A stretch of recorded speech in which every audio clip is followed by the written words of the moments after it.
मेरा नाम मोहन है। मैं अपने माता पिता और 2 बहनों के साथ एक छोटे से गांव में रहता हूँ। मेरी बड़ी बहन की शादी हो चुकी है। वह अक्सर हमारे घर आया जाया करती थी। मेरी छोटी बहन अभी 6ठी कक्षा में थी। मेरी भी उम्र कुछ ज़्यादा नहीं थी, करीब 16 या 17 साल का होऊंगा। मेरी माँ की तबीयत थोड़ी ख़राब रहने लगी थी। माँ से अब घर के काम नहीं हो पाते थे, इसलिए उन्होंने मेरी छोटी सी उम्र में शादी का फैसला कर लिया और एक अच्छी सी लड़की देखकर मेरी शादी करवा दी। पर लड़की की उम्र मुझसे ज़्यादा थी, करीब 19 या 20 साल की होगी लड़की। माँ ने मेरी शादी बहुत ही साधारण तरीक़ों से मंदिर में की थी। इतनी छोटी सी उम्र में बहुत बड़ी जिम्मेदारी मेरे ऊपर आ गई थी, इसलिए मैं शहर अपने चाचा के पास चला गया काम की तलाश में। अभी मेरी शादी को 6 महीने भी नहीं गुजरे थे कि एक दिन अचानक मेरी मम्मी का फ़ोन आया कि मेरी पत्नी घर से भाग गई है, और वो भी घर का सारा पैसा और गहना लेकर। मेरी माँ फ़ोन पर बहुत रो रही थी। मैं 2 दिन बाद अपने घर पहुँचा। माँ मुझे देखकर फूट फूट कर रोने लगी और कहने लगी, तेरी बीवी चोर निकली, घर का सारा पैसा और गहना लेकर भाग गई। मैंने माँ को बहुत समझाया कि मैं उससे ज़्यादा कमा लूँगा, पर आप रो मत। मैंने माँ से कहा कि हम लोग पुलिस में कंप्लेन लिखवा देते हैं, पर माँ ने मना कर दिया। अब मैं शहर काम पर नहीं गया और अपनी माँ के पास रहकर अपनी माँ की देखभाल करने लगा। मेरी छोटी बहन अभी बहुत छोटी थी, इसलिए वह घर नहीं संभाल सकती थी। अभी हमारी जिंदगी सुधरी ही नहीं थी कि मेरी बड़ी बहन के ऊपर मुसीबत आ पड़ी। मेरे जीजा मेरी बहन के साथ रहना नहीं चाहते थे। वह मेरी बहन को तलाक देना चाहते थे, पर मेरी बहन तलाक के लिए तैयार नहीं थी। मेरी बहन कुछ दिनों के लिए हमारे घर पर आकर हमारे साथ रहने लगी। करीब 6 महीने तक वह हमारे साथ रही, फिर वह अपने ससुराल चली गई। अब जीजा जी भी सुधर चुके थे, उन्हें अब कोई तलाक नहीं चाहिए था। वह मेरी बहन के साथ खुश थे। मुझे तो यह समझ में नहीं आ रहा था कि आखिर मेरे जीजा इतनी आसानी से मेरी बहन के साथ रहने के लिए कैसे तैयार हो गए। खैर, यह तो हमारे लिए अच्छी बात थी। हमारी जिंदगी ऐसे ही चल रही थी। उतार चढ़ाव तो हमेशा आता ही रहता था। अब मेरी उम्र शादी की हो गई थी। मेरी छोटी बहन की भी उम्र शादी की हो गई थी। मेरी माँ बिना देरी किए मेरे लिए लड़की ढूंढनी शुरू कर दी। मेरे लिए लड़की ढूंढने में बहुत दिक्कत आ रही थी, क्योंकि मेरी पहले भी शादी हो चुकी थी। यह बात सबको पता थी।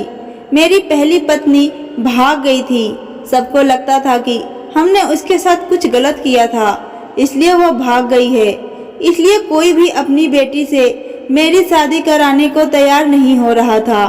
बहुत ढूंढने के बाद भी लड़की नहीं मिल रही थी। माँ तो अब थक चुकी थी। मेरी छोटी बहन की भी उम्र निकलती जा रही थी। हम सब ने मिलकर एक फैसला किया कि सबसे पहले मेरी छोटी बहन की शादी करेंगे, उसके बाद मेरी होगी। लेकिन घर में बड़े भाई के होते हुए छोटी बहन की शादी कैसे हो सकती है, इसलिए मेरी छोटी बहन की भी शादी नहीं हो रही थी। एक दिन मेरी बुआ मेरे लिए एक रिश्ता लेकर आई। लड़की देखने में कुछ खास सुंदर तो नहीं थी, पर ठीक ठाक थी।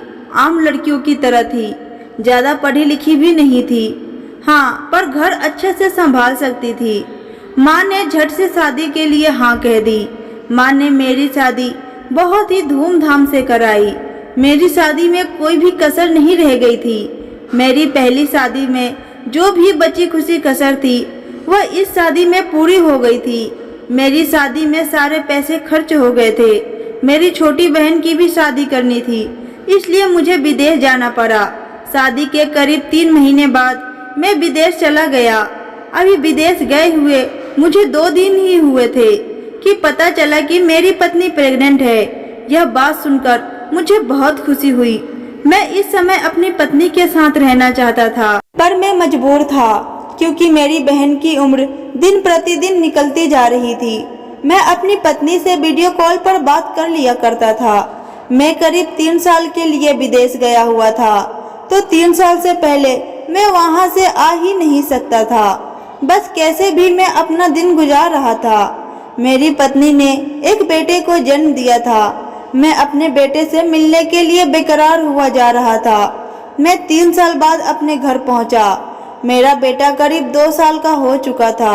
मैं घर पहुंचा तो मेरे माँ पापा मेरे बेटे को घर के बरामदे में बैठाकर खिला रहे थे। मैं अपने माँ पापा के पास गया और उनका पैर छूकर उनका आशीर्वाद लिया और अपने बेटे को गोद में उठाकर खिलाने लगा। सबसे मिलने के बाद मैं अपनी पत्नी के पास गया, पर अपनी पत्नी को देखा तो मेरी आंखें हैरत से फटी की फटी रह गई थी। मुझे तो यकीन ही नहीं हो रहा था यह मेरी ही पत्नी है, क्योंकि मेरी पत्नी की हालत बहुत ज़्यादा खराब लग रही थी। पहले से बहुत ज़्यादा कमज़ोर हो गई थी, बिल्कुल पतली दुबली सी बेजान सी लग रही थी। मैंने उससे पूछा, क्या हुआ, तुम्हारी तबीयत तो ठीक है? उसने कहा, हाँ मेरी तबीयत ठीक है, बस कुछ दिनों पहले मेरी तबीयत खराब हुई थी, पर अब ठीक है। फिर मैं अपनी पत्नी के साथ अपने रूम में चला गया और अपनी पत्नी के साथ बातें करने लगा। मुझे ऐसा लग रहा था जैसे कि मेरी पत्नी मुझसे कुछ कहना चाहती हो कि तभी मेरी बहन हमारे रूम में आ गई। मेरी पत्नी एकदम से चुप हो गई। मुझे यह बात थोड़ी अजीब लगी, पर मैंने उस समय कुछ भी नहीं कहा। एक दिन मेरी पत्नी मेरे पास आई और कहने लगी, मुझे आपको एक सच बताना है। मैंने पूछा, कैसा सच? अभी वह कुछ बोलती ही कि इतने देर में मेरी माँ आ गई और मेरी पत्नी को कुछ काम के लिए अपने साथ लेकर चली गई। मैं अपने रूम में ही बैठकर अपनी पत्नी का इंतजार करने लगा। काफी देर हो गया था, पर अभी भी मेरी पत्नी माँ के साथ ही थी। मैं भी अपने कमरे से निकलकर माँ के कमरे में चला गया। मेरी पत्नी मेरी माँ की मालिश कर रही थी। मुझे अपनी पत्नी की बातें बहुत परेशान कर रही थी। आखिर वह किस सच की बात कर रही थी, मुझे कुछ भी समझ नहीं आ रहा था। मेरी परेशानी तो अब मेरी पत्नी ही दूर कर सकती थी। जब मेरी पत्नी माँ की मालिश करके उठी तो मैं उसे अपने साथ ले जाने लगा। एक बात मुझे बहुत अजीब लगी। जब मैं अपनी पत्नी को अपने साथ ले जा रहा था तो मेरी माँ मेरी पत्नी को आंखें दिखा रही थी, जैसे वो आंखों से कुछ कह रही थी मेरी पत्नी को। खैर, उस वक्त मैंने कुछ नहीं कहा और अपनी पत्नी को अपने रूम में लेकर चला गया और उससे पूछा, क्या बात है, तुम कैसा सच मुझे बचाना चाहती हो? पहले तो वह बिल्कुल शांत थी और फिर इधर उधर की बातें करने लगी। वह मेरी बात काट रही थी। फिर मैंने उससे पूछा, तुम्हें डरने की कोई ज़रूरत नहीं है, जो भी है मुझे बताओ। पता नहीं क्यों, पर मुझे ऐसा लग रहा था जैसे वो कुछ छिपा रही थी, कोई बड़ा सच जो मुझे बताना तो चाहती थी, पर उसके लफ्ज उसका साथ नहीं दे रहा था। मैंने अपनी पत्नी को जोर से झकझोला और फिर पूछा, क्या सोच रही हो? मैं तुमसे कुछ पूछ रहा हूँ, मुझे मेरे सवालों का जवाब दो। वो बिना कुछ बोले ही कमरे से बाहर निकल गई। मैं बहुत परेशान हुए जा रहा था। मुझे कुछ भी समझ नहीं आ रहा था कि आखिर घर में क्या चल रहा है। मैंने आज सोच लिया था, चाहे जो हो जाए, आज मैं सच जानकर ही रहूँगा। मैं अपनी पत्नी के पीछे भागा और उसे पकड़कर अपने कमरे में लाया और कमरे का दरवाज़ा बंद कर दिया और फिर पूछा, अब बताओ क्या बात है? मेरी पत्नी दहाड़ मारकर रोने लगी और मुझसे गले लग गई। मैंने पूछा, तुम रो क्यों रही हो? क्या हुआ है? मुझे बताओ, मेरा दिल बैठा जा रहा है। फिर मेरी पत्नी ने जो मुझे बताया, उसे सुनने के बाद तो मेरे सर पर आसमान ही टूट पड़ा था। मेरी पत्नी कहने लगी, दरअसल जब मैं विदेश गया हुआ था, तब से ही मेरी पत्नी पर अत्याचार हो रहा था। मेरी माँ और मेरी बहन मेरी पत्नी को मारते पीटते और घर का सारा काम करवाते, पूरे दिन खटवाते। ना तो उसे भरपेट खाना देते और ना ही उसे सोने देते। यहाँ तक कि जब वो पेट से थी तब भी मेरी बहन मेरी माँ उसको मारते पीटते थे, उसे बहुत परेशान करके रखते थे। मुझे उसकी बातें सुनकर बहुत गुस्सा आया। मेरी पत्नी की हालत मुझे साफ साफ दिख रहा था। मुझे किसी सबूत की कोई ज़रूरत नहीं थी। मैंने कहा, जब मैं विदेश में था तब तुमने मुझे ये बात क्यों नहीं बताया? उसने कहा कि जब भी मैं फ़ोन करता था तो मेरी बहन या फिर मेरी माँ उसके आसपास ही बैठे रहते थे और मेरी पत्नी की बातें सुनते थे। मैं गुस्से से लाल हो चुका था। मैंने अपनी पत्नी का हाथ पकड़कर सीधा अपनी माँ के पास ले गया और उनसे पूछने लगा कि वह क्यों मेरी पत्नी के साथ ऐसा करती थी, पर उन्होंने तो उल्टा मेरी पत्नी को ही गलत ठहरा दिया।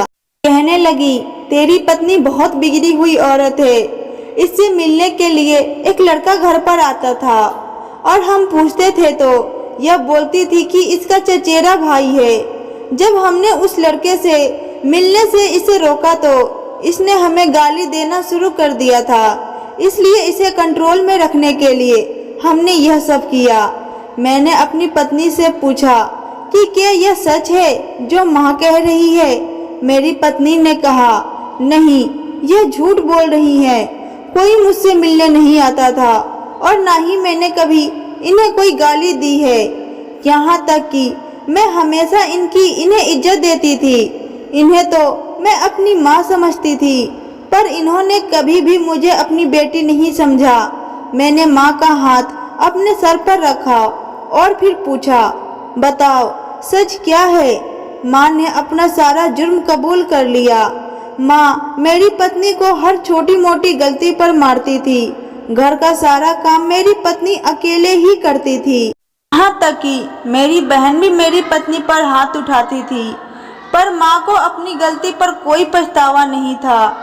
इसलिए मैं अपनी पत्नी और अपने बच्चे को लेकर अपने ससुराल यानी कि अपनी पत्नी के मायके चला गया और वहीं पर अपनी पत्नी के साथ रहने लगा।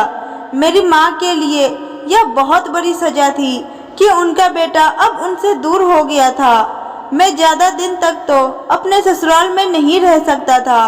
इसलिए कुछ महीने रहने के बाद मैं अपनी पत्नी को लेकर शहर चला गया और वहीं पर अपना गुजारा करने लगा।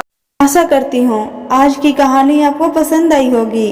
वीडियो अच्छी लगे तो वीडियो को लाइक करें। चैनल पे नए हैं तो चैनल को सब्सक्राइब करें और कमेंट बॉक्स में अपनी राय बताएं। धन्यवाद।